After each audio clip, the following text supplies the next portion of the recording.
Hello, everyone, and welcome to the new and improved Homegames podcast. I'm Yazeed, and this is Joseph. Very nice. You surprised me with that. Yeah.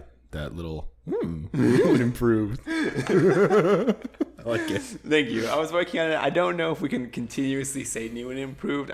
My thinking is I'm just going to use a different adjective each time. I like that. Well, we can do like Hot 98.3, the local radio station. When they changed the structure or the ownership or something about 15 years ago, they called it the new Hot 98.3 for about 5 years. We just keep doing that. Maybe. I don't know. Or like the Nintendo strategy, new Super Mario Brothers. And that shit's 10 years old. You know what I mean? The new Super Mario Brothers. It's just a game, but I mean, that's what they called it when it came out. Oh, really? Yeah. Shoot, I didn't even remember. I'm just saying, it's been done. You know, Okay. We can keep calling it new forever. I'll just keep making up adjectives until I run out of them, and then I'll probably just start recycling them. Great. Well, I mean, eventually I have to, right? Like, I'm not a dictionary. I mean, we know that that's not the case, that you don't have a very wide vocabulary, but I don't know. We can kind of start making up stuff at a certain point. Kind of started out super wild. I don't have a wide vocabulary either. I'm not saying anything about you. Golly, I have a pretty big vocabulary. I read books. Name every word you know. Pick a letter. I'll say 3 words with that. Let's start with that letter. Q. Queen. Quintuplets. Quintessential. Okay. Oh, you're good. You're good. That's good. Proud of you. Thank you. Yeah, we are back in a different thing. We're also on video in person again, the way that God intended, because it's been real rough doing these remotely. Yeah, we're back in the echo cavern. Yeah. If you couldn't tell from, hopefully there is no echo, but there might be. There will be. I don't know what I'm doing. Yeah. Yeah. You ready to go through our Home Games table of content? Yeah, this episode we're going to be talking about we talked about the name change. This is no longer Patch Notes. It's just the Home Games podcast. Yes. We're going to talk about Squisher player ID filtering stuff, objectifying game parameters, new bezel stuff that I've been working on, and then Yazeed has some stuff as well. Yeah, I worked on some secrets and reviewed some PRs, and for a new type of content we're going to be putting out, I was just going to run through my idea for the game that I'm going to make. So, yeah, see how that goes. Wait, what? What do you mean? I know what you're saying on this note, but I don't. What game? I'll make a game for the content. I haven't told you about the game yet. Okay. When I do it on the podcast. Okay. All I've been saying, okay, so like Joseph was like, originally Joseph was like, hey, I have this new idea for like a type of content. I was like, okay, cool, why don't you do the first one, and then I'll follow it up and I'll like think of a game for it. And then Joseph was like, I don't know. He lists off a bunch of stuff, and then I was like, okay, well, what if I do the first one? So by next week, I'll come out with a piece of content that's me making a game. And I'll go through kind of what that game is. Yeah, that was the general idea. And then I sent you a text yesterday, and I was like, well, yeah, I can do the video. I just need to do this, and then this, and then this, and then this, and then I should be able to start building that. Mm-hmm. And you were like, yeah, fuck that. I'm just going to go ahead and go first. Well, because you and I have a tendency to be like, okay, like we're going to do this. And then if we don't immediately start it, it's just like, but I'll do this other stuff first. And then it always like the new stuff like piles on in front and it never quite reaches all the way back to where we're supposed to in the beginning. It's a stack, not a queue, you know? Yes. Yeah. Yeah. Honestly, I think it's like a priority stack because not everything that is new goes on top. Isn't a priority stack just like a list with another set of indices on it? Well, priority stack is just a okay. Yeah. Yes. How do you mark priority? Isn't it? Yeah, it's just an array. Okay. Right? Yeah. It's okay. All right. Listen. I'm not disrespecting any data structures. No data structure disses here. It is in fact just a list with a bunch of indices on it. But I think the order would normally be like first in, last, or a stack is first in, first out. Yeah, stack is, and a queue is first in. Well, no. A queue is the first person in is the first person out. And philo is a stack. Yeah. Yeah. First in, last out. Yeah, so what's a priority stack? If not a stack, it's a list with another set of... I think the idea is, because you can have a priority queue, I think that's just like the default. Like if a priority isn't set, where does it go in the... Okay. Anyway, this is not data structure talk. No. I don't know anything. Also, the funnier thing is that you and I both don't really remember priority queues or lists or sets because we haven't worked in them. I barely passed that class, the data structures class.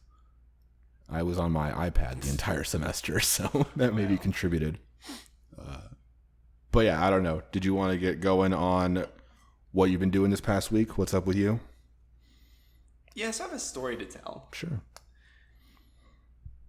The other day, my dog and I were out on a walk, and she noticed something, and it was very distracting to her. I don't know what it was because I couldn't figure it out, but she was constantly like pulling and like just not being like super cooperative. And I tried to like, like the calm down stuff. I tried to be like patient with her, try to like walk it off for a little bit, but she was really just being irritating and frustrating. So I gave her like the punishment, which is basically just I forced her to walk in a circle around me.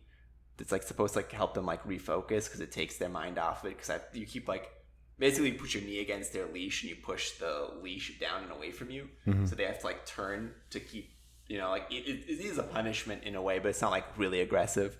And she focused in on me again for a little bit, but that didn't really last very long. So whatever it was had to be like an animal, I assume. Mm.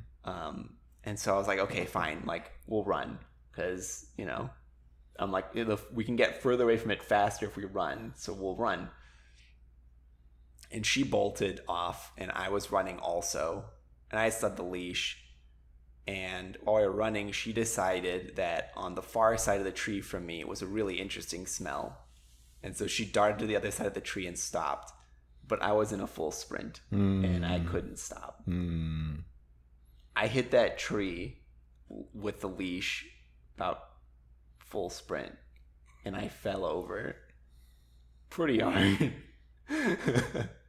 My only saving grace on this is that no one was around to see me and she didn't run off after I had to let go of the leash. Because I let go of the leash like immediately after I made contact with it. Because I was like, if I try to hold on to this, I might break something. So, but yeah, it kind of sucked. It seems like every week she causes significant trouble for you. Mm-hmm. Yeah. I love her very much for it. It keeps my life more interesting than before I had her, that's for sure. Yeah. I mean, you could just go running into shit without a dog. Yeah, but like when was the last time you fell over? Almost 1 year ago today. I was in New Orleans. I was very drunk. I missed a step. Yeah, see? It's not very often that an adult person falls over. Yeah. I can say what happened to me last week, this past week, because my dog ran me into a tree. Well, yeah, I'm not saying it's necessarily a bad thing. If you're going to stumble over, I'd rather it be from her than just blacking out and stumbling all over the place. It's kind of a dark path to go down, Yeah, that would be an interesting twist, knowing the rest of my history. Yeah. But yeah, that's my opening story for today. Nice. My tale from dogs. Yeah. Well, I guess my opening story is I'm going to a wedding next month, which is kind of stressful for a lot of reasons. One, I've never been to a wedding. Mm-hmm. Two, coronavirus. And three, I'm going to be a groomsman. So It's a lot of things. So I had no idea how this stuff works. I just know that the groom was like, hey, you got to go get fitted for a suit. And you have to do it soonish. Yeah. So I went and I have been fitted for a thing once in my life. I used to dance. I used to do hip hop dance when I was a youth. And when I did that, there was a man that had to like go real in my thighs and like measure my legs and kind of everything, like real uncomfortable type stuff. And I was really not looking forward to doing that again as an adult. Luckily, no one had to touch my inner thigh or crotch area. That was just a thing that they did when I was a kid, which is maybe weird. I don't know. I think I don't know much about it, but hopefully that was just for dancing purposes. I imagine that the like elasticity of your thighs and junk are way more important there than as a wedding person. I did have to wear tight pants with a neon tank top. It was a whole thing. That might be related. Just saying. I don't know. But anyway, I was not looking forward to getting fitted. But I went to do the whole thing and it ended up being okay. I didn't know that you have to pay for the suit rental. Like I thought that going to a wedding is just like, oh, they'll take care of it because they're paying for the wedding. Yeah. But I got fitted for the suit and I got a bill for $230 for a 2-day suit rental. And that whole, like, if I ever can't program, I'm going to get into the suit rental racket because Jesus Christ, it's so expensive. Do you enjoy the suit rental? Or not that suit rental, like the suit fitting and stuff, like the way you look in a suit? No, not at all. Really? No. Yeah, no. No, because I'm like a huge person, so suits don't fit me like they do people. Like I can't wear like a nice, like a tight tapered leg suit. I'm just like a wall of a man wearing a jacket. Okay. Yeah. I like the way I look in a suit. If I could dress fancy every day, I would. But damn, is it too much effort? You can dress fancy, and now that you don't have to like go anywhere, you could probably keep wearing the same suit every day. I don't know how musty you get just hanging out around the house. Yeah, no, I'm good. I do too much physical activity spread out over the day. Oh, look at me. I go outside. Ooh. Not all physical activity has to be outside. Yeah. You need to push it. You work out. You know what it's like. Sometimes. Have you been off the... No, this is my week 7 or so. I'm going for it. Nice. My nana said she could tell there was a difference in my panza, the stomach. So I was like, okay, well, that's nice. My nana is complimenting my workout efforts. And then I keep telling Sonobi to feel my arm. She says there's a difference, but I don't think. She's just being nice. I mean, you've always been very strong compared to me, so I don't know if I could tell the difference, but... I'm a huge person. I guess it's like, I don't know how my like size fits, like how hard I can push things and do things, but it seems I have experienced strength in my life. Nice. Also, I'm gonna join a tournament for a game for Simpsons College. What game? So Riot Games, the maker of League of Legends, has like what's called auto chess game called Teamfight Tactics, or TFT colloquially. Okay. My friend's really into it, and so he is also the person who's probably gonna do our Unity podcast. And he was like, "Would you be willing to participate in a tournament with me?" And I said yes. I don't know anything about TFT, and there's like a new set or whatever coming out soon. So I'm trying to figure out everything I can because I would like to win if I'm going to compete. Mm-hmm. I don't know, man. I don't. It's too much pressure. So what's the game? Like, what is you? Basically, it's like imagine like chess, right? Where you have your piece on your board and then you move your pieces. Okay. Auto chess is more like you pick your pieces from like a random assortment of pieces, and then they do battle as per their programming. So the idea is to just build pick the correct pieces to beat your opponent's pieces. So after you make the initial set of choices, what's the interaction to you? You just keep making more choices. Like you get like, I don't know, like 5 choices each round, and so you get to like pick one piece each round. Well, you get to pick like a certain number of pieces each round.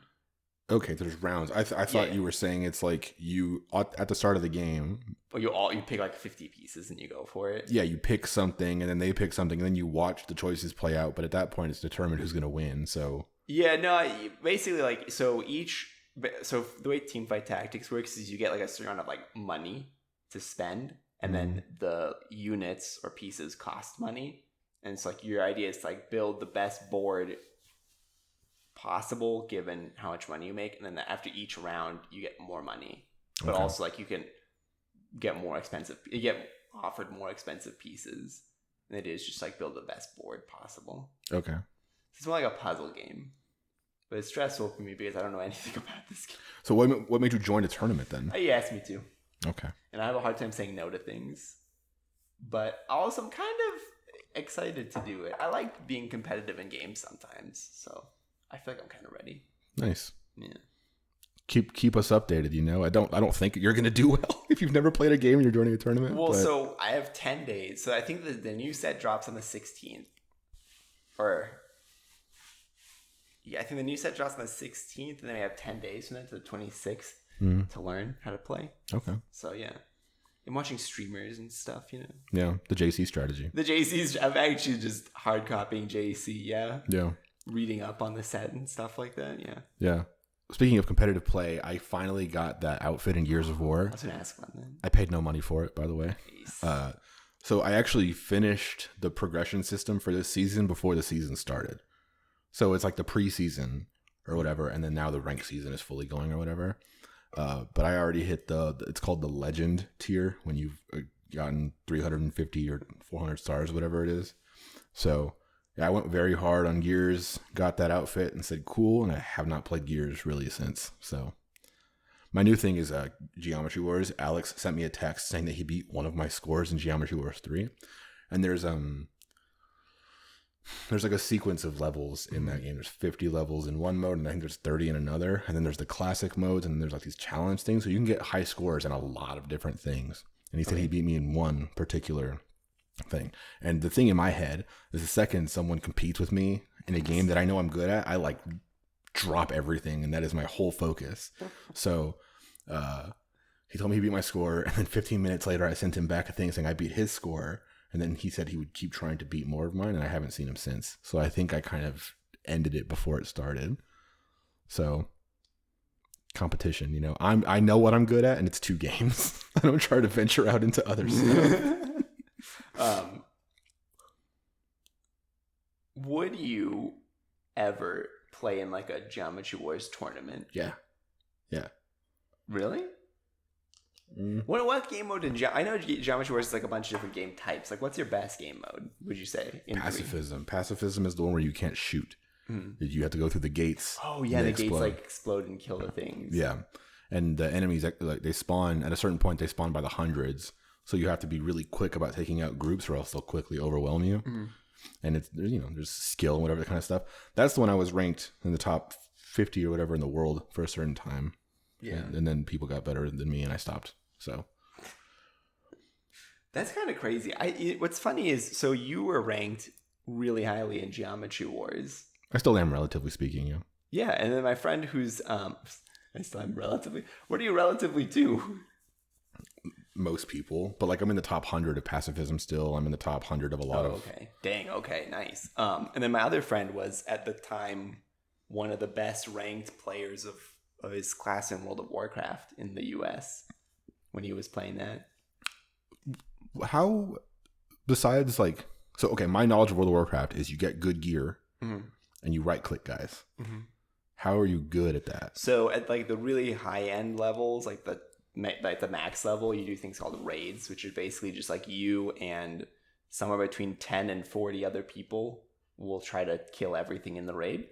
And if you want to be really good at that, you have to like hit certain levels. And it's like, so like he was a healer, and so like the idea for him being good is like he needs to have really high healing and really low overhealing, so he's never like healing people too much, but is healing like a lot. Okay. So of damage. And it's like if you're really highly rated, it means like your gear is really good. It's like you have the best possible gear, and also like your logs or your combat logs are considered really strong. Okay. And so at the time he was a monster. So it's about managing the numbers that you go in with to... Yeah, well, so because of the way it works in like a major fight, you don't regenerate your mana, your energy to cast spells very quickly. And so you kind of like gated by that. Okay. So you can't like just spam everything out. You have to like be kind of like not conservative with it, because you want to make sure you like survive. You have to like hit the like efficiency point of like you're healing people enough so they don't die, but you're not over healing them. Just optimizing. Your and it's like he was super optimal in the same way that you were playing pacifism was probably super optimal as well. Yeah. Because I tried to play pacifism at your house once in Geometry Wars 2. And I think like 6 enemies spawning at once was almost too much for me. I was like, God, you move. Yeah, it's a weird thing. I feel like Geometry Wars is one of those games where the more you think about it, the worse you are at it. You kind of have to just feel it. You have to feel what's right, kind of sink in the vibe. You know what I mean? Lock in that vibration, and you do better when you don't think about it. I see. Yeah. I think I might understand, but because it's so simple, especially in pacifism. There's one input. It's the movement. You don't shoot. There's no bombs. You don't do anything like that. You just move. And so it's just about knowing where to move and the timing you have to move at or whatever. You know what I mean? It's just the more that you overthink this very simple input, the worse you're probably going to do, because you're overthinking. If you just go where it feels right, you'll probably do better. Which I feel is the opposite of World of Warcraft. You have to be very aware of all of everything going on at a certain point. Yeah, but I think at like a certain level, a lot of the people would say it's like a feel. I don't know very many people who, like, if you asked him, he probably wouldn't say like he sat down and like crunched numbers. I think he probably was just like, if I heal him now, it'll be like good to heal them now. Like, I shouldn't heal right now. I can wait a little bit. I think that to some extent, it's like I think it is feel for a lot of people. Yeah.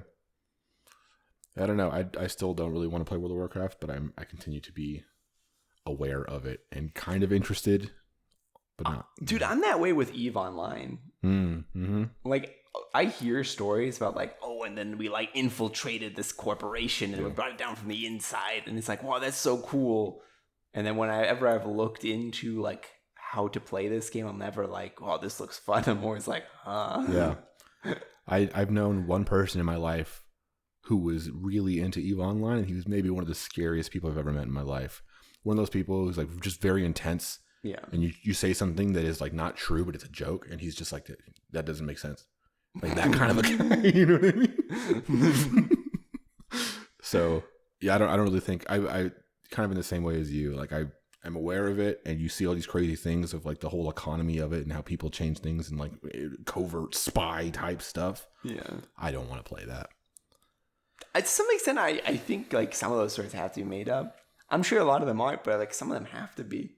Probably. Like, are you telling me that in the year 2020, with that game being out since like 1990 or whatever, that people are still letting corporate spies get in? I feel like there's no new players joining that game. Like, you either have been playing it since like it's came out at this point, or like it's too complicated. I think part of that barrier of entry is what makes people so into it too, because you have to be willing to cross that. But once you're in it, you're in it. And everybody who isn't is like us, who's like, oh, corporations. How does that work? Type stuff. Excuse me. Yeah, I don't know. I think I burped directly in the mic. It's all good. I'll just amplify it in the audio editing to make sure everybody hears it. And I'll loop it. That's the new beat that Titan has to make a song for us for. The Yazeed burp beat. Yeah. Burp type beat. Yeah, I don't know. That game is crazy to me. Like that game, Dwarf Fortress, and there's one more. I'm forgetting now. There's another game that's kind of like those two, where it's just like you hear crazy stories. Maybe it's like Rust or something, but you hear like crazy stories about like, oh yeah, and like this cool stuff happened. And then when you play it, it's just like, and then I got shot repeatedly, and it wasn't that great. Yeah. And I don't know. Kind of like Counter-Strike. If you're not yeah. super into Counter-Strike, you cannot play that game. Yeah. Unless you're playing with bots. Dude, even if you're casually into Counter-Strike, you'll ruin people who aren't into Counter-Strike. Mm-hmm. Like, so with that D&D group that I quit, a couple of times they were like, oh, let's play some Counter-Strike. And I don't play Counter-Strike, but I like follow the pro scene. And at the time I was playing Valorant, which was like the Riot Games equivalent of Counter-Strike. So I was kind of like working on my aim and stuff. I wrecked them. Like to the point that at one point it was like me versus all of them, and they couldn't kill me. Yeah. And I won the round. And they were just like, how do you get that good? And I was like, I've played this before. Yeah, I was like, I casually play it. Yeah. Like, yeah, I don't know. I was going with Opt Eagle, and I was literally just like one tapping them. Yeah. And I was just like, yeah, easy money, you know? Yeah. I play that kind of stuff with a controller, so I can never really be like that. I don't like keyboard and mouse, just in general. Let me get comfortable on this chair. My legs are just barely too short, so I can't touch the ground. I kind of got to do one of these. Oh, you can use this other chair to put your feet on, which is kind of like what I was doing. Now that I'm an asshole. Anyway, go ahead. What were you saying? Oh, that was the end of that story. Counter-Strike is a game like that. I think there's like a couple of games, like League of Legends probably at this point is like that too. Like you tried to play it and you got wrecked, and then people try to coach you. Yeah, I don't like when people try to coach you or when people try to interact with you at all. It's like, I'm a stranger. Don't talk to me. Like, you don't know me. Don't at me in the thing like, hey, Dink, try this. Like, fuck off. I'm going to do bad, and you're going to accept it. Is that why you like Gears so much? Because no one speaks in that game? People speak. We encountered, like, I encountered like a legitimate racist online for the first time. And maybe in, like, a decade. Super crazy. So, in Gears, a lot of it is shit talking. Yeah. You're trash. This team sucks. You guys can't use the sniper, whatever. And this dude was like something along those lines, right? Just something kind of negative about my team. And I just, every time I go to is just to quote their kills and deaths, because typically the people who are complaining because they're doing badly. Yeah. So I just quoted his kill death, and he responded with, "At least I have white skin, brother." I was like, what the fuck? Like, who is like this in video games in 2020? You know what I mean? And so I just, everybody kind of piled on him at that point. He was Yeah. like, get the fuck out of here. You're awful type shit. And he left. Like, he quit the game. But that was kind of a weird, bad interaction in Gears. But for the most part, it's kind of like a solo thing.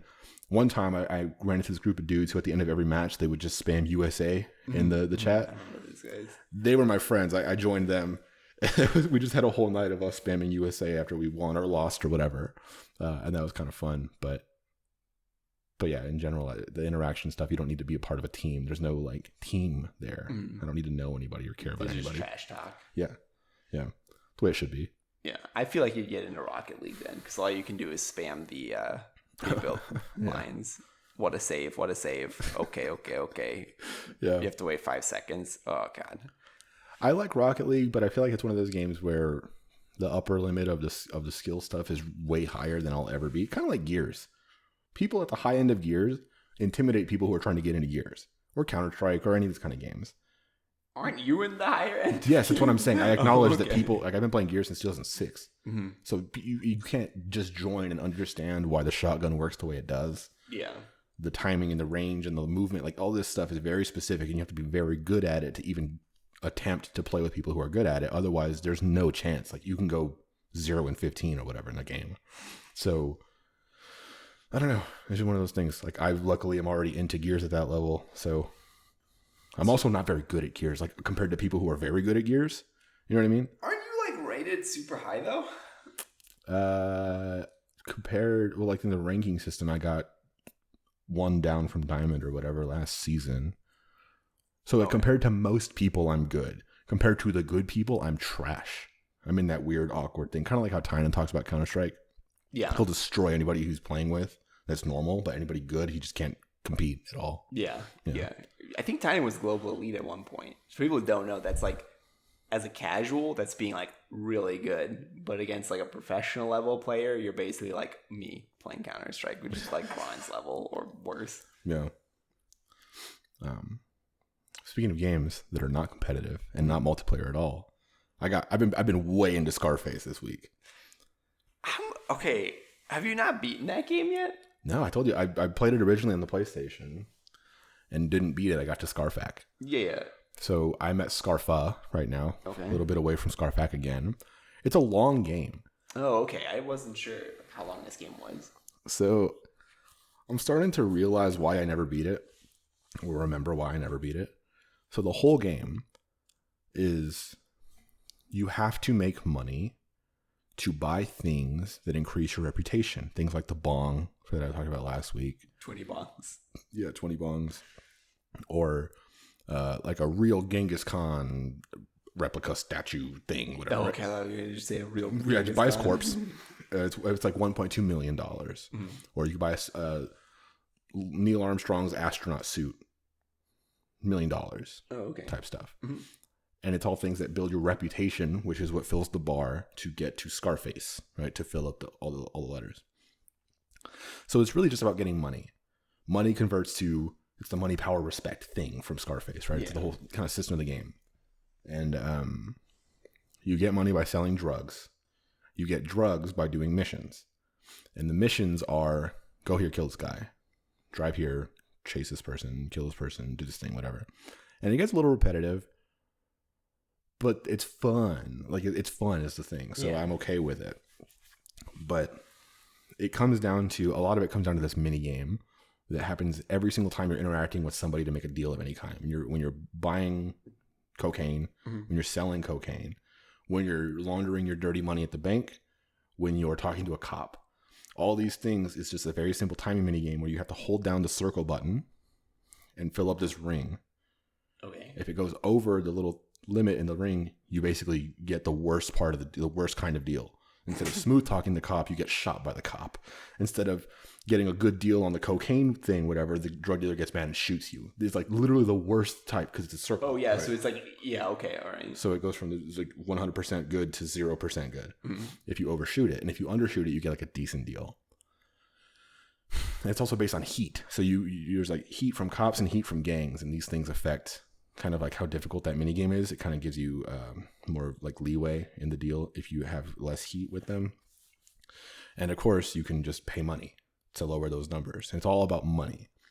And so it's kind of this very simple core kind of thing. But at a certain point towards the end of the game, you start doing deals for kilograms of cocaine, 30 kilograms of cocaine, whatever, right? And so at that point, I buy all these businesses that are my fronts for this business, and then I have all this coke, and then I distribute all the coke. But then there's gangs along the way that will try to kill me, blah, blah, blah, blah, blah. And so, again, it all comes down to this mini game. If you mess up the mini game, you don't do as well, and you kind of just have to reload to get a better deal again or whatever. Yeah. And you go and you get your stuff, and then you got to drive this boat to a bank and then drop off the stuff, and then not to a bank, to a distribution center, and then you got to drive the car from the distribution center to drop off everything. And every single time, there's just this risk of cops and gangs and whatever kind of stuff. And it's actually very hard to do well. Mm. And it kind of requires all these things to line up. You got to do the mini game correctly. You got to get across the thing correctly without the cops seeing you, without the gangs like destroying your boat, all that kind of stuff. In addition, now I have this frustration of the game crashes probably like 5 times a session that I play. So I have to save so often, or otherwise I lose a lot of progress. And it's really difficult, right? And I still love the game. It's getting frustrating because a lot of it just comes down to if I fuck up this mini game, the whole game that I'm playing kind of doesn't matter. Yeah. And that sucks. I didn't think it would be that kind of game. That's pretty terrible. It's great though. I love it. Also, I was wrong. Last week I said it came out in 2005. It came out in 2006. So it actually came out after the 360 was out. So it was one of that, like that late in the generation of a PS2 game. Oh, wow. Okay. All right. That was like the end of that era. That might have been like the last game to come out. Well, PS2 lasted a long time, especially like in Japan. That game that thing had like a 15-year life cycle or whatever. But yeah, one of the last big games I think to come out for the PS2, at least here, was Scarface. It was like summer 2006. And the PS3 came out in fall 2006. So anyway, like I said, it's kind of underappreciated. It looks great for a PS2 game, you know. Like, I mean, I'm playing on an emulator, but it looks great. And it's fun. I don't know if I'll beat it because like earlier today I was playing and there was a big drug deal, right? High risk, high whatever kind of stuff. And I like I said, everything lined up. I did my mini games correctly. I did everything correctly, and I was about to get like $20 million so I can go buy a new business to increase my reputation to Scarfac again. Yeah. Game crashed. Oh. That kind of stuff is like, I can't, because you cannot control that stuff and you can't fix it. It's like you can look up, I was looking it up and it was like, oh, maybe try a different graphical renderer setting in your emulator. Try to swap out, try to use this plugin and stuff like that. It's like, no. Like I don't even like emulators in the first place. I don't want to keep tweaking this thing. Hopefully it'll work because I just want to play the game. So. Oh, that sucks. But anyway, still a good game. I'll still keep playing it. Hey. And maybe next week I'll tell you about my frustrating thing where I was close to the end of the game and then the game crashed and then I threw my keyboard across the room or whatever. You're at Scarfac and about to hit the E, and then your emulator uninstalled itself. Or if it corrupts my save. Oh. If it does that, I'm done. I will not play that again. Yeah. Oh no. No, because at this point I'm like maybe 10 hours into the game. Is it like the old game Mercenaries where like every so often you get like a special mission to like get the final piece of your letters? So I never played the original Mercenaries. I have a general idea of what it is. You just like go around and kill the 52 cards or whatever. Yeah, but then like I think it's like the ace of each suit is like you do like a special mission for it. Like you go to this like secret island and you had to like infiltrate the base and stuff. It's kind of like that. You get like, for example, one of the missions is you've unlocked this island. You can use a boat and go to this island because you've hit like this next level of cocaine distribution. You're not like a small fry anymore. You can get more of it. So you have to go over here to get more of it. So kind of in a way, because if you, like, again, it's all about money. If you want to make more money, you got to sell more cocaine. If you want to sell more cocaine, you got to do the big thing over here. But there's nothing really like eventful and like a grand finale type thing for any individual thing, because there's no real event when you fill up your respect to the next letter. Like, oh, I did a big cocaine thing. I bought $30 million of bullshit. My meter filled up. And now I can go back to my mansion to fill in the next letter. And then I get a call from Sosa, who is like, hey, you fucking with my money. And he gets progressively more mad as you get more respect, right? In the beginning, he's just like, oh, you suck. And then towards the end, he's just like, what the hell? Type stuff. And that's really the whole story event type thing. But there's nothing after that. You just kind of keep going. Oh, okay. Yeah. That's kind of a letdown. It's hard to explain the game, I think. It's so open, so simple, and so repetitive. But I still think it's very fun.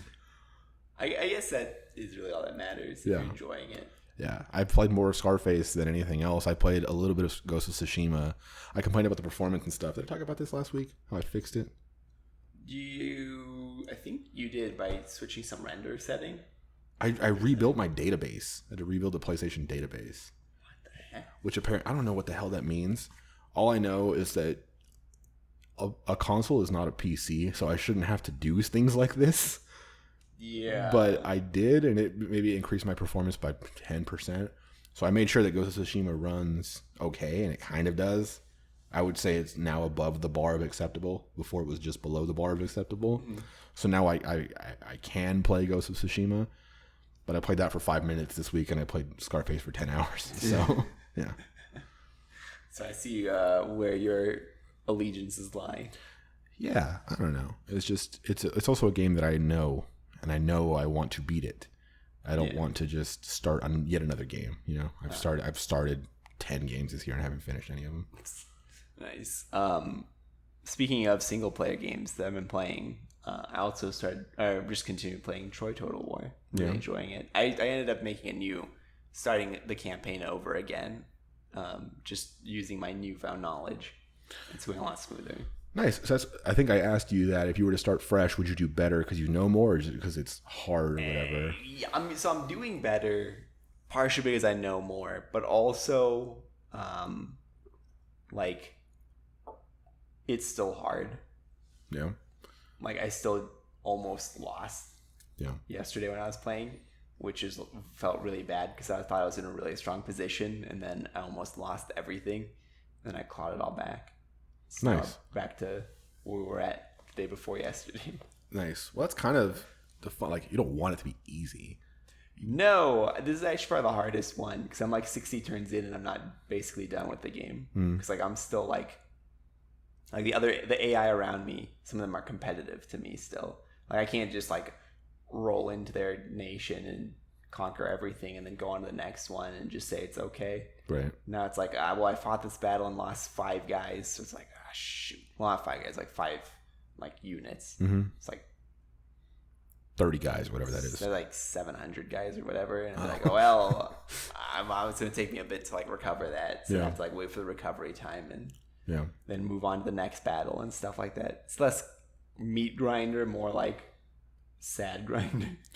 Do you think that does that game have the ability to kind of like the WoW thing where you just optimize everything to the point where you minimize your losses and you kind of just steamroll everything? That's normally how the games go. So normally the way like I play Total War games, and I guess the way most people do, is that you just build a bunch of armies, and so that 700 losses is across like 7,000 people instead of like 800 people. So the losses, like you barely even notice them at a certain point. You just like trudge through, and even though you're losing like 700 dudes per battle because your army is so huge and their army will get progressively smaller in comparison, you just kind of like strangle them out by attrition. I hate to be on your army, dude. Morale must be low as fuck. It's like, yeah, we lost 10% of our guys, but leader Yazeed over here says it's all good. Well, they're fine because they're winning and getting hilariously wealthy from conquests. Yeah. It's like Alexander. Well, it's not like Alexander the Great because he didn't have that much of a loss. But yeah, it's that's normally how the games go. But in this one, because your army is so small still, this deep in the game, losing 700 dudes to me right now would be almost like restart the game level of bad. Yeah. Because like, if I lost 700 dudes, I'd have to like hopefully rebuild and then try to like, but I'd lose a lot of territory in the meantime while I'm rebuilding. So it's like, do I have the resources banked up to like recover this? And the answer to that's like no. Yeah. So yeah, it's the game's very fun. Does it have like a story? Are you playing like a story mode campaign type thing? Well, it's like the campaign, like all Total War games, is more or less just like you win the game by conquering everything. But this one has like a little bit more of a story because it is the Trojan War. So like you're trying to compete with your brother Like I'm playing as Hector, so I'm competing with Paris to see which one of us is gonna like get to lead the Trojan defense, and I'm winning really hard because I'm a human. But so like, there is like story elements, and like at some point I know the Greeks are gonna like launch their invasion. It's like all this is leading up to me trying to like basically I'm trying to build up to the point that I can withstand the Greek invasion, and everything I'm doing is just preparation work for that. Yeah, so it's like the big story element. How much of that game do you enjoy because of the historical context and stuff? Okay, so I'd say like 40% historical context, 40% like the new mechanics, and then 10% I love almost every game that they've made. The Total War series has put out. What's the other 10? Like you just did 90. You did 40, 40, 10. Oh my god, I thought that was all 100. So 20, that last thing then? Yeah, maybe 10% might just be because I'm bored and it's a new game to play. But also it's like way more optimized than some of the other games, so it's like it runs really smoothly too. Okay. So I enjoy that. Some of the other games, like when you have like 15,000 people on the screen, it's like jerky a little bit. This game runs pretty smooth. Nice. Yeah. You feel the need to upgrade. How old is your current? I have a 1070. Oh, so you're probably good on there. What about your CPU? i7. How old though? Whenever the 1070 came out, that's when I. That was a couple years ago. Yeah. That's not bad. No, I probably won't need to. 1070. That was a few years ago. I've lost all perception of time. I don't know, but I don't think you should have to upgrade anytime soon. No, I don't have to upgrade it anytime soon. Basically, like their code used to be like way jerkier when you're on the battle, because the battle shows like the individual dudes. Like basically like your army is made up of something called unit cards, and then on the battlefield, each unit card is worth like so many actual like people basically. So the standard I think is like 60 or 80. So you have like 60 individual like dudes to be animated and like to get and like to do their little battle animation, and to have like their little AI stuff can cost your computer quite a bit. So their older games kind of run like doo-doo garbage at a certain point. So the new one still renders each individual person. It's just better at it? Yeah, they had some optimizations. I don't know what they did, but like they cleaned up some of their code and it looks and feels like smoother. It does give me a warning that I'm not at 60 FPS, but even though I'm not at 60 FPS, like it's not like I'm getting down to like 2. Yeah. Which has happened to me before playing their games, where it's been like like, oh, I have 100 guys, and then like pause. I only have 50 guys. All right, well, I need to reinforce that. Yeah. Pause. Okay, the reinforcements arrived, but everyone's dead already. This one is like way smoother. Yeah. Well, speaking of performance, you want to move on to home game stuff? Absolutely.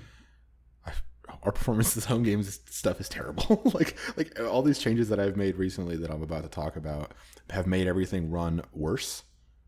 And it's one of these things where optimization is always kind of at the end of the process. Yeah. And like we don't really have a start of the process. Like we kind of just keep adding functionality as we see it, as we see the need. And I think at some point in the next month or so, I need to go through and update things to make it better. Things like I'm unnecessarily copying this array here. I'm doing something weird over here, and kind of just fixing all that kind of stuff. Mm-hmm. Also, my on-click listeners on the client and stuff, and the way that we read input is worse now, slower. And I don't know if it's because my laptop, not this one, but the one I use to write code, is 6 years old, but it gets very hot when I run home games. Oh no! Like uncomfortably hot. And so I kind of need to figure that stuff out. So we will hopefully have the kind of trick that the Total War people used to figure out their shit too. Yeah, hopefully. I mean, I think maybe we should start by just doing like an audit and seeing like what low hanging fruit we can grab. Sorry, I'm pulling back up the thing. Like what low hanging like fixes that we can do. Like if we are copying an array unnecessarily, stuff like that would be easy to fix. Versus like rewrite the squisher. Yeah. I have a general idea of what's causing the problem, and I think it's hard for me to say like, well, I'm running it on a 6-year-old computer, and because it partially is the reason. Yeah. But it's not. It should be able to run on that thing just fine. Mm-hmm. So Anyway, the things I've been working on, it's a few things. So last week I talked about how I'm supporting multiple player IDs in the game nodes, And then I talked about how I wanted to update. If you hear the dog in the background, it's because there's a dog in the background. She's drinking. So anyway, the whole thing was that the squisher, I wanted to filter that stuff out in the actual squisher itself before it sends game data off to the clients, because the clients don't need to get data that they didn't just filter out and not look at. Mm-hmm. So I realized after I implemented this change that I didn't need to add multiple player IDs to the squished game node, because that data doesn't need to be sent to the clients. It's filtered out on the server side, so it doesn't need, the clients don't need to see it. So it actually kind of let us optimize in some way, because we're reducing the overall payload size of the data going over. Yeah. So that was cool. But I need to make a change to remove it from the game node because it's still currently in there. Mm-hmm. But yeah, that stuff works. I had to do some. I thought it would be harder to do the whole, like, I don't even think I mentioned this. Did I mention this whole thing about how you have to you have a hidden node, or like a node for one set of players, and then every child of these nodes should be limited to the parents? So I thought it would be much harder to do this than it was, but it's a recursive function that just walks through the tree, and now I have this set of player IDs that gets added to as I traverse, and it gets popped out after I finish. So there's it works. Like, I can go and show you on a whiteboard, but I can't explain it. I also don't like super understand anything, so it works is the kind of takeaway. Yeah. But I have this kind of set of whitelisted players that are available to view a certain node at a certain time, and I add to this whitelist as I go, and then, like I said, I pop it out. And I kind of create this map of this player can view this stuff, this player views this stuff, and all that stuff works really well. I have a test to do that, so it's there's a button that'll show or hide text. It just says Alamau, and then that text has a child. That child has no explicit whitelist of player IDs on it. Just the Alamau text does. Mm-hmm. So the test is that every child of this hidden thing should also be hidden to just, or only visible to those who are seeing the parent, without having to tell the engine that everything under the parent also is visible to just these people. Yeah. And it works. So that's really nice. And I also fixed the responsiveness stuff in a local branch. So very nice. I don't even know why that stopped working. I think I had to I just uncommented one line or commented out one line or something, and it fixed everything again. So I bet you were just working on something else, then commented it out to test something, and then forgot to uncomment it. Probably. Yeah, because I reviewed your changes with player ID stuff. I think it looks really good. I think it's going to be very nice once we start to use it. Yeah, it makes writing games make more sense. You don't have to keep track of who's available to view every single thing. It's just, you can kind of create a subtree for each player and create their view in the tree itself. And anyway, there's like a whole bunch of stuff we could do with it. I don't know, but it's much cleaner now, I think. Mm-hmm. I agree. I think it looks good. Yeah, because the other thing that, aside from reviewing that one, I haven't looked into it, but you also put out like a bezel. Are you going to put out a bezel PR? Yeah, I put up some pictures of this stuff on our Twitter as well. But one thing, we talked about it last week. We talked about it, I think the last time that I was here with Synovia too, in that in-person episode. So when we added this home button that is for going back to the dashboard and all this kind of stuff, the home button for Homegames, it was this image, and it would be in the top left of the screen. And the problem that we had was that we give the developer access to the entire kind of visible screen, right? We say, so the 0 point for a developer is the top left of the screen, the 100 is the bottom right, and we need part of that space to render the home button. So we're eating a part of their view, their screen or whatever. And that's not great, because it essentially makes that part unusable to everybody. Mm-hmm. So Synovia's original idea for it was that the game is rendered within this, what looks like a television set. Kind of like on our logo, you see the Homegames inside of the bezel thing. Yeah, right there. That's the button too. For all audio people, Yazeed's wearing the Homegame shirt. So what I did was, it was kind of a multiple part solution, but I had to add this bezel around the game, and it needs to be rendered in Homegames. It can't be some thing on just HTML, because the whole point is that the game is completely encoded in the data being sent over. I don't want to have some sort of hard-coded thing on the client to be able to have to render things within this bezel or whatever, right? Like the game should render that stuff. So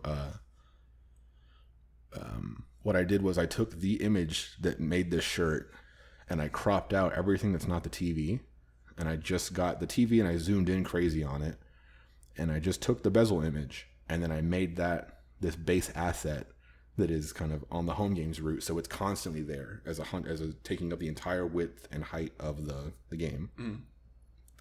And the game is rendered within the TV part of it.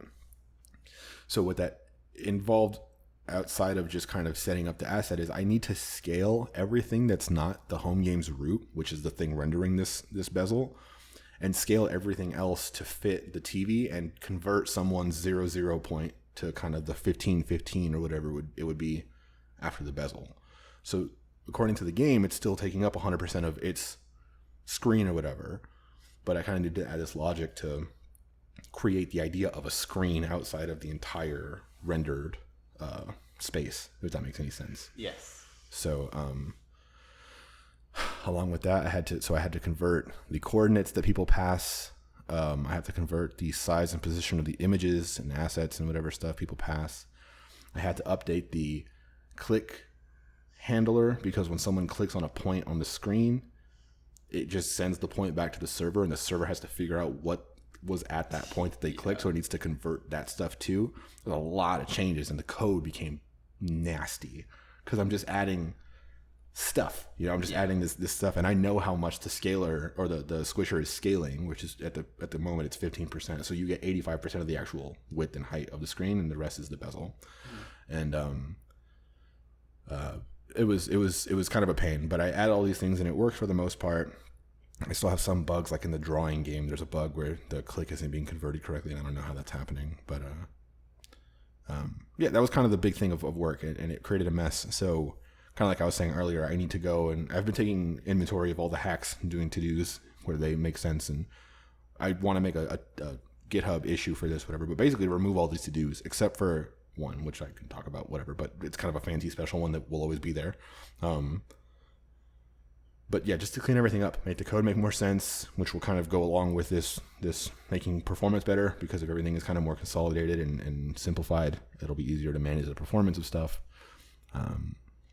and things like that. Nice. I will say I had one really cool bug with it was a cool bug. So I was doing this thing where I was I needed to scale the stuff in the squisher, right? The squisher traverses the game tree and it squishes everything. So it on every individual node, it will convert it to a squished array and send it out. In this logic, I need to do the scaling. So I convert the coordinates and images and whatever, all that kind of stuff before it sends it out. And I was doing a copy of the game node object, right? I'm not interacting with the game node object itself, because if I were to adjust the actual position and size on that stuff, it would change the game node that actually is in the tree. It would change your game instead of just changing the rendered version of it. Yeah. So I didn't the classic object.assign empty object from the game node object. And then I was doing coordinates times equals plus equals whatever on this copied object. Yeah. And it was still modifying the original object. I don't know how the hell JavaScript works or what was happening in this particular thing, but doing a times equals on the copied object from the game node was actually still changing the original object, not just the copy. Okay, I think I know why. Why? Because JavaScript passes some stuff as value, pass by value, and it passes some stuff by pass by pointer. Okay. So if it's in an object and you assign like that, you're passing it by pointer. So it's not really copying anything. So it's not really copying it. That's why people use Lodash to do a deep clone. Yeah. That's kind of like what the deep clone util is in there. And I think maybe in ES6 they have a deep clone utility. No, maybe they don't. I don't know. I thought Node had added a deep clone utility as well. I have not seen it if it's there. But that makes sense, I guess. One thing I was thinking is I can do a JSON parse, JSON stringify. So I could write it to a string and then parse the object. But that's kind of gross too because I have things in there that I don't actually need. On-click listeners, like it's the full-on game node object. It kind of exists on the server. Yeah. And then I realized I can squish and unsquish, which is it's a copy of everything that I would need, but only the things I would need in the game node. And squish is fast. So I did that. And anyway, I fixed it by doing a squish and unsquish so I get an actual separate object with the same values. And that worked. But it was kind of an interesting thing because every time I clicked in a game, it would make the screen smaller because every update would trigger another render, which triggered another scaling. So it would go down by 15% every single time. And it was kind of this weird disappearing game as you played it. Oh, that's actually kind of interesting. Yeah, I mean, you could build a game that does that, but it was kind of just a side effect of this bug. I thought it was kind of funny. But yeah, that was my bezel stuff. I also changed the thing from that square image to just the word Homegames, and it exists on the bottom of the screen, so it looks like an actual TV logo. The problem is that it's not really obvious that you can click that and do things with it, but it looks nice, which Synovia cares about more than it functioning properly. Yeah. I wonder how much of sorry, I don't scratch what I just said there. That's not the transition I wanted. Okay. I wonder if we should add stuff like on hovers and things like that, because we were talking about it. I don't remember how many podcasts ago, but having the UI aware that this node has an on hover effect, like it has an on click. So like when you hover over it, We have that. oh, nice. Yeah. Would that work on something like that? It's like when you hover over it, it would say like, oh, you can click me. It does. It actually does work like that. But yeah, you see here, I'm hovering and this changes my pointer. Oh, nice. Yeah. Yeah. And it's because it's doing a client-side calculation of stuff every time I move the mouse, which is not super efficient, which is kind of like I was saying before, it adds to makes things run worse. But yeah, we could do that. It's just, it's not super obvious unless you put your mouse over it. And if you're not on a computer, if you're on a phone, you don't have a mouse to know that. You have to tap the logo, which you wouldn't know that you could tap the logo.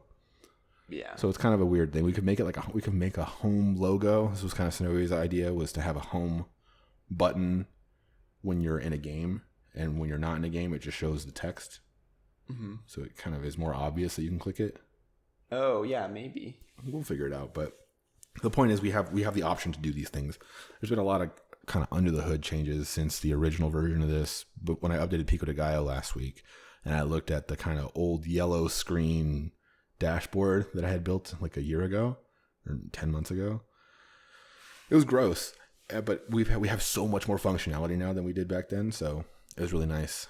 Just kind of, realizing that. Yeah. It looks a lot better. It does look really nice. Yeah. I also made some changes. This is just a part of my who tweeted that tweet game branch. Name pending. But I added the ability to add secrets basically. So it's what I have right now is a secrets.json file that is just in the root directory, and the game server, when it spins up, tries to read from that directory and parse the JSON that's in there and place it into process.env by the name. So the JSON is key value, and that's kind of like how that works. Okay. So it's pretty similar to how like .env works, but a little bit different. And then that JSON file is part of the git ignore, so you won't commit it up. Nice. But I was kind of like not sure how we would even tell people they needed to do that. Because if we were going to have somebody like play this game, how would they know to like make a secrets.json file, add in the keys in this way? You could do something in the game itself. You can try to load in secrets, and if it just doesn't have the key it's looking for, it can put up a warning or a message on the screen. Oh, that's smart. Okay. Yeah. Because otherwise, you'd have to put it in some sort of log, which people aren't going to see. Yeah. You actually show it in the game. Maybe I'll make like a helper function, like part of the util, that just generates a Homegames standard, like, hey, you're missing some configuration settings. Please. Well, it'd be per game, I guess. A game would need a key that is globally unique or whatever. Like a game couldn't share the same key as another game unless they both needed Twitter API key. Yeah, they I could. guess. But then there's kind of this process of if someone's making a game that needs a new one, what's the kind of process for that? You know what I mean? They just say like, hey, this needs a new secret. So we have to update everybody's secrets. I was just thinking that like when you go to start the game as part of the constructor, it checks to see if like the values are in process.env, and if it isn't, then it would open up like it just build like a Homegames standard game node that says like, hey, you're missing some configuration settings. Can you check through the like a modal or something? Yeah, basically like a modal that pops up and says like, hey, you're missing some settings. Like, yeah, that'd be you nice. should probably look into this. Yeah. So I'll probably add that as like a shared utility. That just is like a function that takes the message that you want to place. That should exist in the Homegames root because it would need to render over the game wherever it is, and no game should ever touch the Homegames root. So that would have to be like an internal guts type thing for us to show that modal. So I would say if someone should probably define the secrets keys that they require, Homegames would automatically figure out if there's no values defined for that, and then automatically show that modal from the Homegames root. Oh, you think so? You don't think we would just have an expose function for them to write their own message? Mm-hmm. Well, then they could be like, "Hey, bitch, you're missing this key." I don't want that. I want it to be if you want it to be standard. We would review that before we just add it to the game. Like we wouldn't just read through the code and be like, "Oh, this is the word bitch in it," like whatever. Like you or me when we were reviewing the game to add it to Homegames proper would be like, I guess I don't know how much flavor I want them to add. At the end of the day, it's you need this key, and maybe here's why. So it would be key description, maybe some sort of something in their code that we read programmatically. Well, the other thing too is it's not like we give them a lot of room to describe what they need for their game. So like if they needed a very specific key, like so say they need a Twitter API key. Yeah. If I just told you, hey, you need a Twitter API key, that's what I'm saying. Description. Yeah, that has like a very large that's like a large like set of things that you could get, right? But like I'm really looking for like a basic developer read-only key for Twitter. Yeah, I think so. I'm saying instead of someone calling a function in their constructor or something that says render this over my game with this API with this key and then this description for why I need the key, someone can define in their configuration that they require a set of keys along with why they need each one. Something like a permission setting on iOS or something, and you say I need location access, and you just say this is why I need it. So the modal just kind of shows you that instead of requiring them to call a function that we know they need to call. I see. We just do that. And that way we'd have the consistency of the actual modal itself and just shows whatever they pass along to it. So they could add flavor if they wanted to. You know, but yeah, we would still have to confirm that their flavor is tasteful. Yeah. Okay. That was good. Yeah. Okay. Well, I'll take a look at adding it as part of the meta to the game and then like parsing that out and stuff. Yeah. But okay. Yeah. That'll be my next step, and I'll probably put out a PR that's just this, so that the game itself can just use all of it. Yeah. And the last thing I want to talk about was, so like Joseph and I were talking about at the top of the podcast, where there's a new idea for content where somebody's just going to write a game basically, and we're going to record ourselves doing that, and then we're going to put it out there, and we're going to see if that helps people like get started.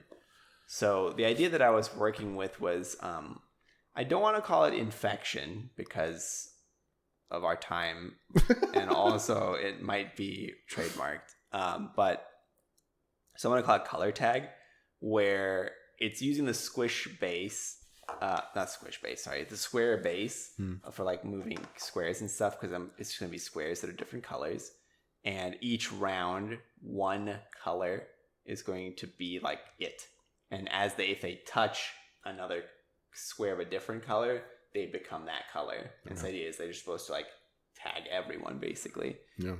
So it should be pretty simple. Yeah. And pretty straightforward. You should use the shared collision utility. I don't know if you use that in Square. Nope. I will use that though. Yeah, that's one thing I need to figure out and then use properly. Yeah, it's kind of a tricky interface. You should look up how it's used in the move test, because that's where it's called right now. You essentially pass it some data of where you would be and check if things would collide there. So I see. Yeah. I guess one of the things that right now Square uses a queue for like movement. So yeah.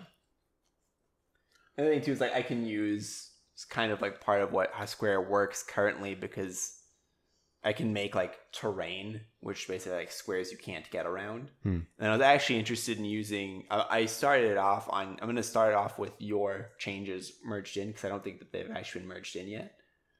Well, you just approved the PR, right? Yeah, I just approved the PR and then assigned it back to you. Yeah, so I haven't done anything. Yeah, so I'm going to use that, I think, and then give you like a vision radius around your square, so you can't see the whole map. Each person can only see like maybe like a 4x4 grid around them, so they really have to move. It's like Minesweeper, kind of. Kind of. Well, the only reason I wanted to do that because if you knew that like blue was it, you move at the same speed, so they'll never catch you. So yeah, I wonder how that performance will go, because I think Square runs like garbage right now, and I'm running it on my laptop because again of all this new stuff. So I wonder if it'll be good enough to do that well, but we'll see, I guess. I don't know. The thing too is I think there's a lot of optimization I can do with Square. I may or may not do it while I'm working on this. Because the other thing too is there's still the bug in Square where like after level like 4 or 5 right now, the game it just no longer respawns you when you die. So I need to figure that piece out too. Yeah. But yeah, that was kind of the idea. I wanted to do my clicker game. I wanted to do a video of me building the new upgrade system and stuff and all the different new upgrades and different systems, and figured that would be useful for maybe someone who's like, how do you do things? And kind of show how someone is really building a game, and then you would eventually see that thing in a real game in Homegames and be like, oh, I can do that. But realized I don't want to do a video on something when I don't have a very clearly defined goal. And so then that's when I was like, hey, Yazeed, I want to do this thing, and maybe I'll rewrite one of our other previous games, which is what I'm going to end up doing after Yazeed does his stuff, because I need to do everything like I said. I need to finish my bezel stuff. I also want to do objectification of game node parameters before I do this stuff. You can do it without that on yours. It's not really a big deal.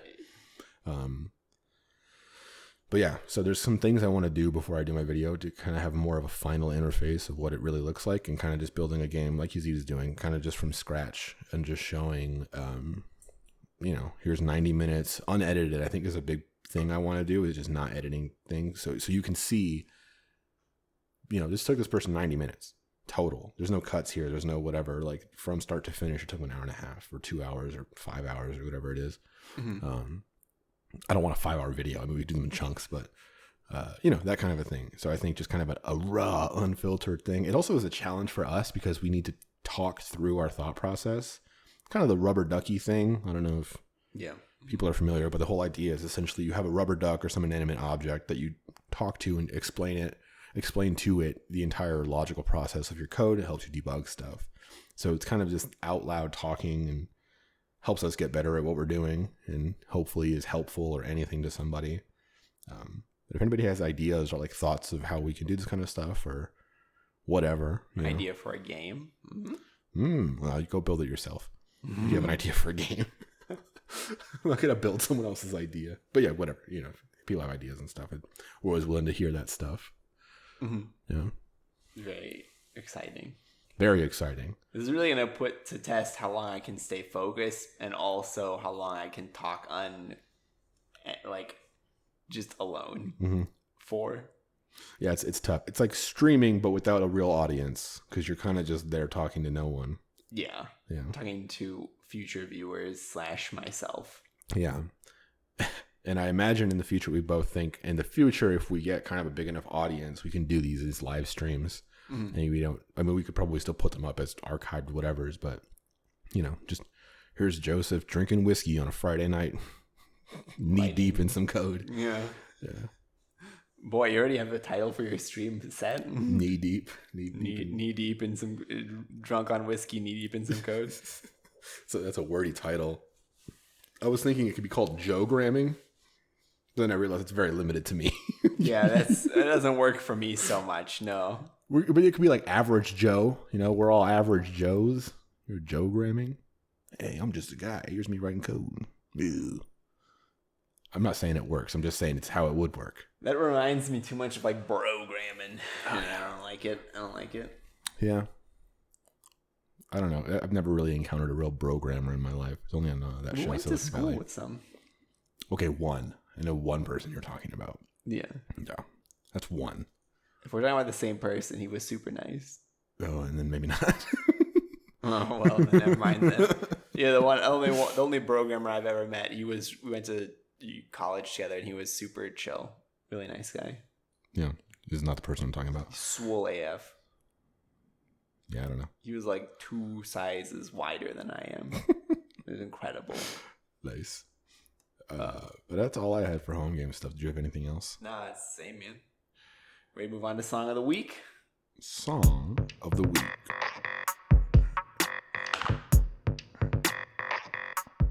Okay. Do you want to go first or me? Well, I forgot to listen to your song of the week. Great. That's okay. My song of the week last week was Watch My Shoes by Lil Wayne.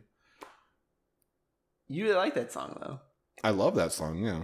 I will listen to it for next week. Still have a couple songs to listen to, but I forgot. I don't know what happened. It slipped my mind, and then when I was writing on my song of the week, I was like, oh no.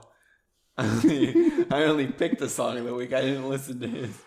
Because I usually try to listen to yours twice, because sometimes on the first listen, I'm like, what is this? And then I listen to it a second time, I'm like, all right. Yeah.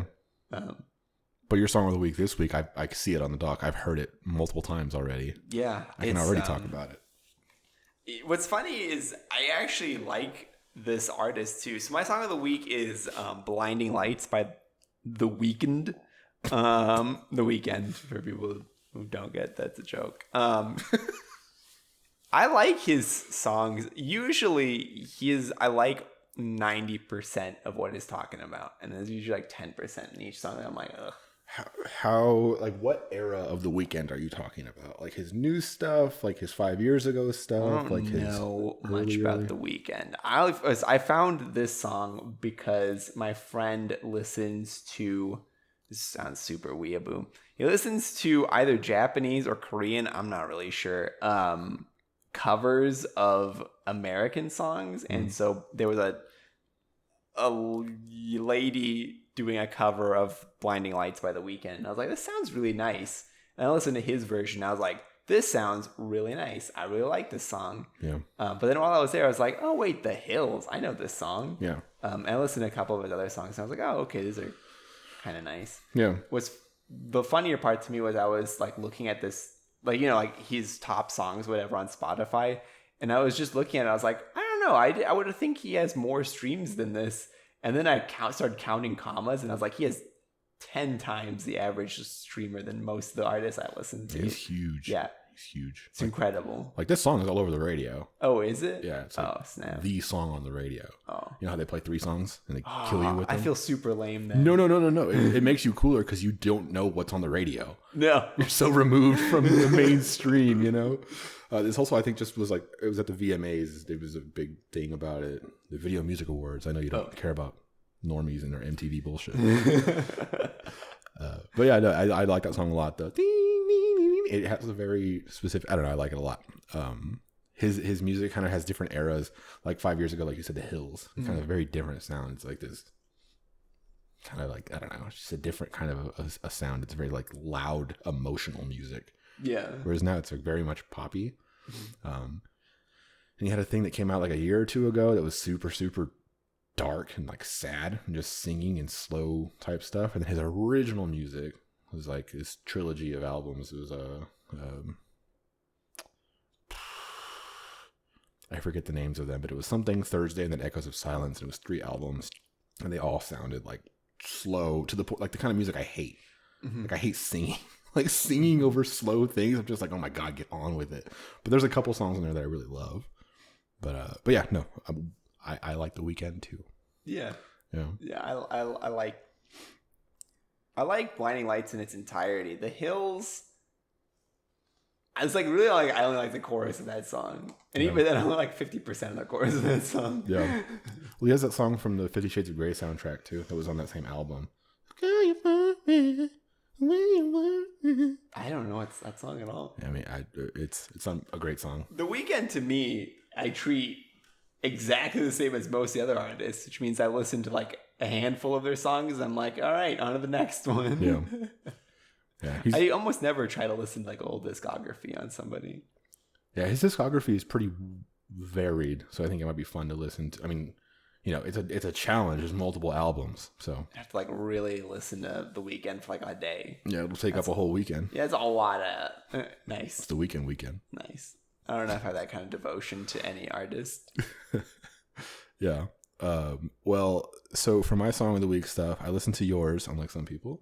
I listened to yours from last week, which was Recognized by Win and Woo. This was a fun song. You called it a bop last week, so I went in with my Bop Goggles to kind of analyze it in that way. And it was, I would say, maybe a little long. It's kind of a repetitive song. Yeah. In the beginning, there's like this vocal. I don't know if it's a sample, but it's a vocal thing, like a vocal line. And then it kind of just gets repeated throughout. And there's one particular, I don't know if it's a melody. I don't know what musical words mean. But like, it's a thing that happens. And it's interesting and it's fun. And then it's going for like 45 seconds. And it's going for like 2 minutes. And it's going for like 3.5 minutes. And you're just like, God damn it. Like, it goes somewhere. Yeah. But it's fun. It's fun. It may be long. But it's a good song. Nice. Yeah, I enjoyed it. My actual song of the week. So I had trouble thinking of my song of the week this week. I didn't really listen to a lot of music. I listened to new music, trying to find something in there. Big Sean has a new album that just came out. That's a name I literally haven't heard in like 100 years. Well, he hasn't put out music in years. That's why it's kind of a big deal. Oh, okay. But he's the ass guy. Yeah, everyone knows him. So I haven't listened to that. I listened to one particular song from his album called something Cypher. It was like a 9-minute song with like every rapper to ever exist, including Eminem. Didn't like that song really much, but anyway, listen to that, trying to find something, or listen to that one song. Didn't listen to the album yet, so kind of didn't listen to that. I listened to the most recent Nas album, trying to find something that I liked in that. I liked it quite a bit, but nothing really stood out to me. SZA has a new song. Synovia is probably the world's biggest SZA fan. She's a singing woman. She's really pretty voice and stuff. It was cool. Her and Ty Dolla $ign. I'm a big fan of Ty Dolla $ign. My mom once called him Ty Dollar Guy, and so that's always his name to me. Anyway, all these kind of things. I was trying to find a song of the week and didn't really find anything in new music that I really loved. And just before I got here, I was thinking, oh, I'll pick this song, and this is my song of the week.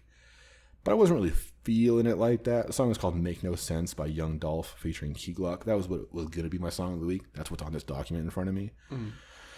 But on the way here, because you live far as shit, I have a long time to think about things. Yeah. There's a lot of like you just thinking about life when you're driving to my house. Yeah, I used to live much more south than I do now, so it was a longer drive. Now I'm only 40 minutes away, which is pretty great. That's still enough to like start questioning life decisions. Oh yeah, for sure. Why am I friends with Yazeed? Damn.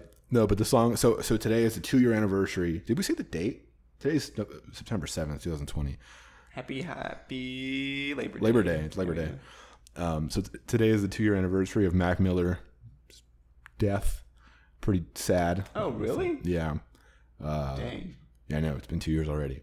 So one of my favorite songs from him is The Weeknd featuring Miguel, which is actually hilarious. That's like, there's no way this is scripted. I just realized as it came out of my mouth. The thing. Anyway, the song is called Weekend or The Weeknd. I forget what it is, but it's a fun song. It's a good song. I have trouble these days listening to Mac Miller at all because it makes me angry that he died. Same thing as Juice WRLD. I don't like listening to dead people's music. I mean, I listen to Juice WRLD, but it's hard for me to listen to Juice WRLD. I guess Juice WRLD's dead? We talked about this. Shoot. You know what? I'm going to let it go and come back to this realization later. He died in December. It was a horrible tragedy. Okay. Drugs for both of them, by the way. Drugs for Juice WRLD, drugs for Mac Miller. It's like a really sad thing, especially because a lot of the music that I listen to is about drugs and glorifying drugs and like being drugged out. And it just sucks when an artist is like really living that whole thing and it ends them. It's fucked up, you know what I mean? Yeah. It makes good music, but it sucks. It's a weird thing, but anyway, The Weeknd by Mac Miller featuring Miguel is my song of the week. Man. R.I.P. Mac Miller.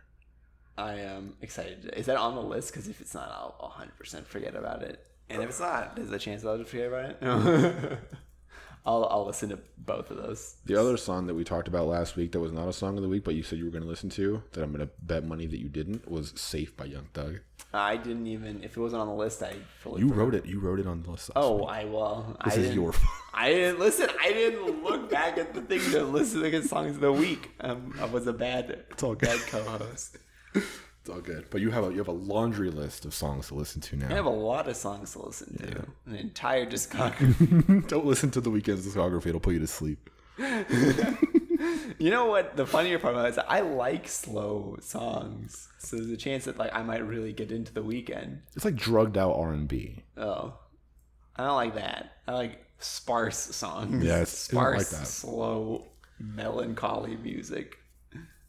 He has the sad thing I was talking about that came out a couple years ago is called "My Dear Melancholy." It's like literally that, and it's slow. Why is his name so edgelordy? What is going on? Because I don't know. He has like an interesting backstory. He was homeless and like addicted to drugs and fucking something or whatever. I don't know, something. Whole thing. He's got sad music and dark music and stuff. So he's not an edgelord. He's legitimately sad. Yeah. That definitely changes my opinion on the names of the albums. Yeah, I mean it is still kind of. Because one of you said it as Echoes of Silence, and I swear that's like some 14-year-old Linkin Park a song of the week, whatever. Like, I don't know, man. Yeah. But I don't know. It's definitely like a lot of his music is not at all like Blinding Lights. Okay. Yeah. I've only listened to 3 songs by him: Blinding Lights, The Hills, and Starboy. Yeah. Because I saw that Daft Punk was on that song too. Yeah. And I was like, well, I like Daft Punk, and The Weeknd is okay so far. I'll give this one a go. And I was like, oh. Yeah. Starboy's a very poppy album too. Yeah. Yeah. There's a song called "The Morning." It's probably my favorite old song of his. With a U? No, that was too edgelord. It's literally "The Morning," like the beginning of the day. Okay. Okay. All right. Oh, another one called "The Party and the After Party." That's a good one too. But for the most part, I sleep through those first 3 albums. Dang. Okay. Yeah.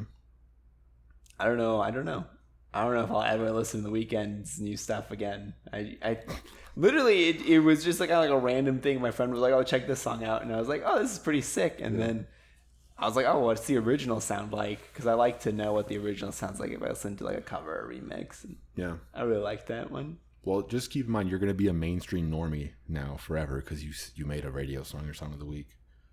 That really is like upsetting almost, but hilarious that I came to the same conclusion that radio stations came to. Yeah. This is a good song. More people It should is. listen to it. It's a good song. No shame. I mean, it is very embarrassing for you, but no shame. You know what I mean? I feel like it gives up a lot of my cred as like a weird independent artist finding Son of a Gun. Yeah. It's all right. I'll get them next time. Might. Next week, it'll be a band that doesn't even exist. Just be like, yeah, in your thoughts, if you think about sound, this is their music. All right, dog just farted. Very cool. You ready to move on to rapid fire question? Rapid fire questions. Would you like to read what it says on the... It says the word frog. That's right. So the question of the week is, if you had to own a frog as a pet, what would you name your frog? Pepe. Pepe? Pepe. Pepe the frog. Pepe the frog. No question. I went with Articroak. It's like artichoke, but it croaks. Yeah, Articroak. Nice. My other friend went with...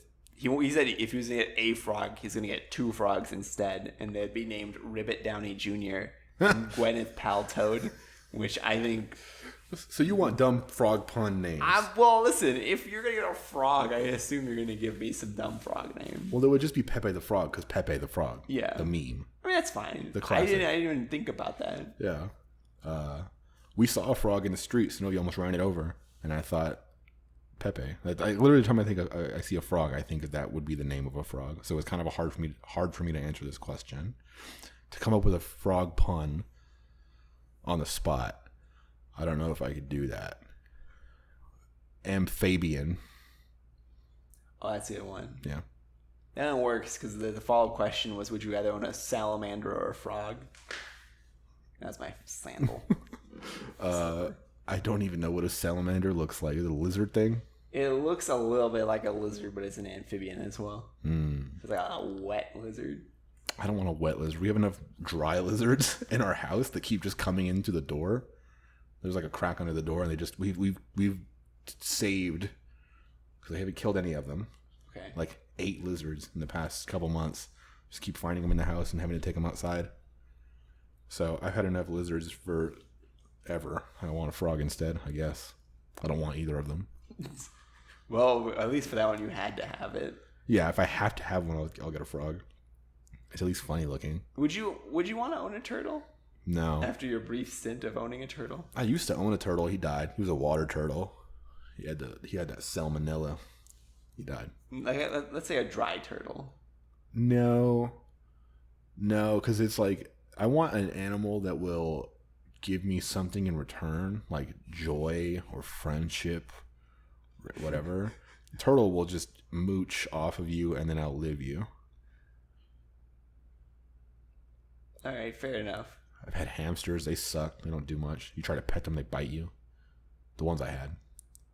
There's the whole thing. I want like a dog. I don't want pets if they don't love me. Like a bird? A parrot? They talk. Can a parrot love? You know, that's a good question. The only thing I know that is like anecdotally related to that is apparently when parrots are surrendered or the owner passes away, they tend to like rip their feathers out and go a little bit crazy. They're super sad. Yeah, they don't deal well without their person. So I don't know if that's love necessarily as like hyper attachment, but... Or what if they're just super used to a particular lifestyle? They're used to their food and their whatever on a certain schedule. And then it's just like any kind of change, you get frustrated. Yeah, but a dog wouldn't rip its own fur out. Well... It's not like a dog might lose its fur, but like a parrot will rip its fur out, its feathers out. I don't know. I don't want a bird, though. No, I wouldn't. They can fly away. It's a very easy way to leave me. Take your bird outside. But all you got to do is let them get outside once and they're gone. They're gone. Like a falcon. Who the fuck has a falcon?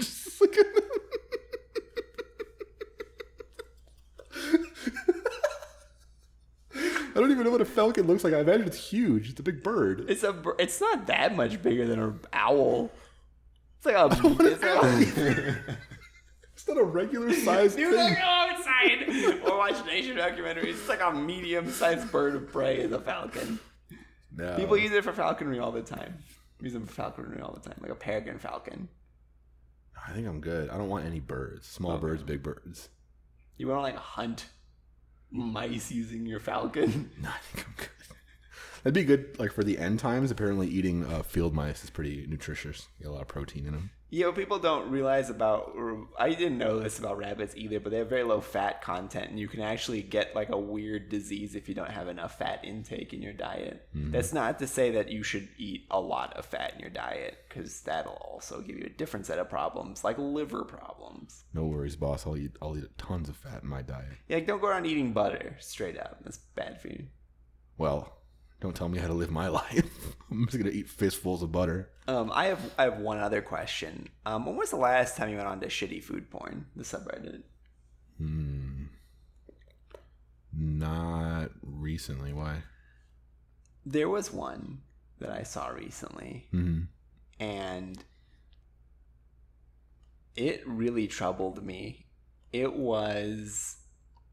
there's two that really troubled me, but the one I want to bring up was some person was sitting in their bathtub with a like styrofoam disposable plate, and on that plate was a single slice of white bread, a hot dog with mustard on it, and it was floating in the water. Oh. The plate was floating in the water with this stuff on it. But was the water touching any of the food? No. This was in the bathtub? This is in the bathtub. Okay. Like they were in the bath with this thing, and that was the picture. Was it a cooked hot dog, or was it like fresh out of the pack? It was cooked. And the bread, was it toasted? No. It was cooked, but plain. I feel like I should be more grossed out by this, but I kind of get it. If you're able to have the luxury of having a bathtub and enough room, is that a picture? This is the other one I want to talk about. So I don't want to show this one yet because when you see it, I think you're gonna react pretty aggressively to it. Okay. No, I think floating a plate on the bath water is a precarious situation and can end very badly because all you got to do is flip it or cause a little bit of a wave and your food is gone.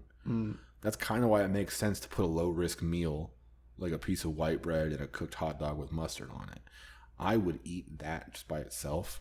My mom used to make them a lot when we didn't have hot dog buns. You just put a weenie in a piece of bread. So I don't really see a problem with it. Okay. Yeah, I respect it. The other one is somebody. There's a Photoshop of something called an olive joy, which is an almond joy with an olive instead of the almond. And so somebody made it and ate it. Wait, is that still the real chocolate and all that kind of stuff inside? Yeah, that's real chocolate, an olive, and grated coconut. I hate this, but not as much as I think not as much as I think I should. I heavily fuck with olives. And I don't know how gross the olive with chocolate on it would be, but I'd try it. I'm open to it. This is a horrible picture, though. This looks like a monster. It really does. It really does. For visual people, I'll show this camera, and hopefully you can see it. I can put that as a thing. If you send it to me, I can put it in the video. Okay, we'll do that. I'll send it to you. Yeah. But yeah, that's all I have. Thanks. Yeah. I think I want to do that. Is just have a shitty food porn of the week section on the button. I still want to try ice sandwich. I feel like that's some next level. All right, listen. Ice sandwich, for people who don't know, is somebody took 2 slices of white Wonder bread and put ice on it and called it the ice sandwich. I can't imagine biting into that because I can't chew ice. Me neither. Hurts my teeth. It would kill me. Yeah. Okay, well, the bread would be coating the outside essentially. So when you bite in with your front teeth, the bread would kind of be the interface between you and the ice. You know what I mean? So it's kind of okay. I don't think it's enough. Also, like if you don't eat it quick, you just have waterlogged bread. Yeah. I like a good steamed bread. You know, it gets a little wet, a little moisture. You don't like moist bread? I like moist bread. I don't like cold, soggy bread. I'm not arguing for cold, soggy. I'm just saying a little bit of moisture on the bread is not a problem. Oh, no, yeah. Like a bread like fresh from the oven when it's like still like got some water in it. It's like, ooh. What if you like steam a bun? Steam buns. I never had steam buns. Like on a burger? I don't eat burgers very often. So like if you put like what we do in my family, we make burgers like at a barbecue or something. Okay. And you keep the bag that the buns came in. You cook all your patties and you put them on the thing, and then you put all the burgers in the bag again. And in the bag, they all steam because they're all hot. So then it steams the buns and it melts the cheese and stuff like that too. It's pretty great. How you melt the cheese? Yeah, you typically have to steam it because the cheese doesn't melt if you just keep it on the thing. That's why people have those there's like the lids where you spray water on the burger on the grill, and then you put the cheese on it, and then you cover it in the lid so it steams all underneath this dome. Pro cooking tip. I feel so stupid not knowing how that works. It's all right, you know. Do you want to know how I melted the cheese? Microwave it. No. Lighter. I don't know, lighter. I left the burger on the grill, and then I put a slice of cheese on top of it. Yeah. And I just waited, which meant my burger was a little bit burnt. Yeah. What you can also do is a risky move. It's a risky move. You can't do this really with like a Kraft single because those are meant to melt. But if you do it, because those probably melt just fine on heat. Yeah. If you have like a slice of cheddar that will not melt, put that on the pan for 5 seconds. Just let it go. It'll melt. And then if you do it fast enough, you can still pick it up as a whole unit and put it on the burger kind of pre-melted. Bro, no. This is going to end so badly for me. I'm going to have like cheese burnt to the bottom of a pan. No, if you have, because the cheese has a lot of fat in it, it won't stick. So you gotta, it'll move around just fine. Okay. Even after it gets super crispy, you can peel it off just fine because there's so much fat that comes out of the cheese. Oh, okay. I didn't even think about this. Yeah, I'm a pro. What if I use a low-fat cheese? you're fucking up. Don't use low-fat cheese. I know. Yeah, just it's embarrassing. Yeah. Don't do that. There are people who probably need to, but I don't. So I don't. Yeah. Well, we're not concerned about those people in this podcast. No. Speaking of, do you want to take us out of this podcast? Sure. That's gonna do it for us. Thank you for listening. As always, our music is done by our friend Tynan. He's at Nytan on Bandcamp. That's Nytan. You can check us out at homegames.io. We have updated binaries and a bunch of other kind of info on stuff. And you can tweet us at homegames.io, ask us questions, give us feedback, anything like that. We got a Facebook. I made us a Facebook. I don't want to use it. I just got to register. I just wanted to register the namespace. So don't reach out to us on there. Reach out to us on Twitter. But we do have a Facebook. Thank you for listening. We'll see you next week. Bye. Bye.